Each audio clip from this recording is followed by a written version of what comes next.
मी Punjab duck आज आहे 23 April 2025 आणि मी आलेलो आहे नागपूरकडे जात आहे। मी चंद्रपूर ताडोबाच्या जंगलकडे जात आहे आणि हे काय इथं समृद्धी आहे या ठिकाणी संपत आहे, म्हणजे या ठिकाणून मी अंदाज देणार आहे।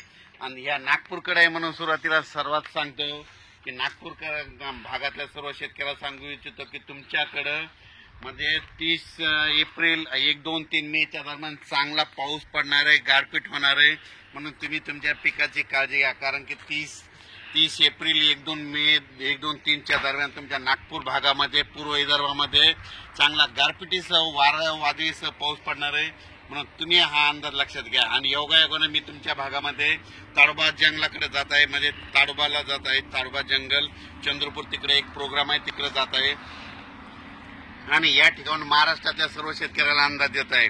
आज आहे 23 एप्रिल। आजपासून सर्व शेतकऱ्याला सांगू इच्छितो की सांगायचं झालं तर 23, 24, 25 दरम्यान सातारा, सांगली तसेच नंतर कोल्हापूर, राधानगरी या भागामध्ये आणि 23, 24, 25 तारखेपर्यंत तिकडल्या भागामध्ये 2-3 जिल्ह्यामध्ये पाऊस पडणार आहे, म्हणून हा अंदाज लक्षात येतात।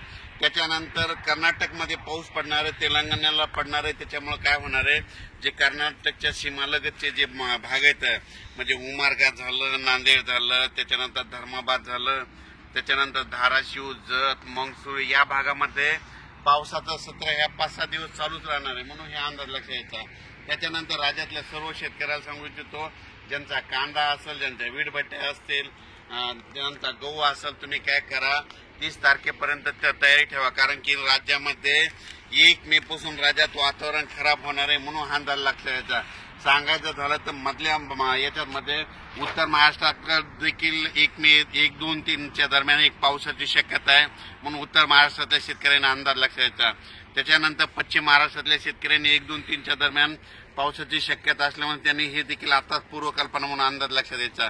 पण नागपूरकडल्या सर्व शेतकऱ्याला सांगू इच्छितो योगायोगानं मी तुमच्या भागाकडे आहे म्हणून तुम्हाला सांगतो 30 एप्रिल पासून 1, 2, 3च्या दरम्यान तुमच्या भागाकडे वादळी वाऱ्यासह चंद्रपूर, वर्धा, नागपूर, भंडारा, गोंदिया गारपीट होणार आहे, म्हणून तुम्ही तुमच्या पिकाची काळजी घ्या।